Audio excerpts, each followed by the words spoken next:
So the old Ford Galaxy, this is a reminder of myself as much as anything else.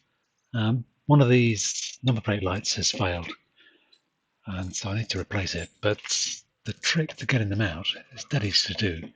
The garage that pointed it out to me wanted £18 to fix this, replace the bulb. So I thought I'd do it myself. But all you need to do is lever out the unit. There's a slot on this side and not on the other, and a sharp object, thin screwdriver. You poke it up the slot and then push to the left. There's a steel clip which you can push back in and then just pull it free. So there's a bulb holder on this left hand end. On the right hand end it says this steel clip. So by pushing the small point in here, you can just push to the left, bend this clip back in, and it just pops out from that end. The other end's got these two lugs that just locate on the underside of this plastic part.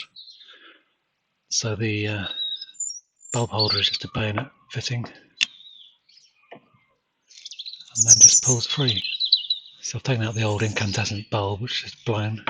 Interestingly, this plastic bulb holder is really badly damaged with the heat. I mean, it's still serviceable, but it's obviously got pretty hot. They're standard capless 5-watt bulb. I forget the designation. I'll put it on the screen if I can remember. So I'm actually going to replace it with a LED version, just because I've got some available anyway. These are the CAN bus compatible type, allegedly. They have a resistor on them, I think that's the way it works.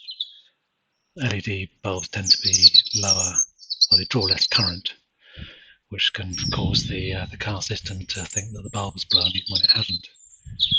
So I think it's just got a resistor across the contacts there, one either side, just to give it a false impression that it's got the same load as an incandescent bulb. So the slide lights are on. So if I stick this in the bulb holder, it's not easy to do with one hand. Because it's LED, it's got to be the right way around. That's actually the wrong way around. There you go. So yeah, obviously the polarity is important with the LED bulb. Let's put a smear of petroleum jelly on this rubber seal, just to ease it into the plastic housing so it seals properly and doesn't get twisted up. And we should be good to go. Feed these, I'll feed the wire back in, feed these little lugs, clip lugs on one side, on the left hand side, and the steel spring just clicks in.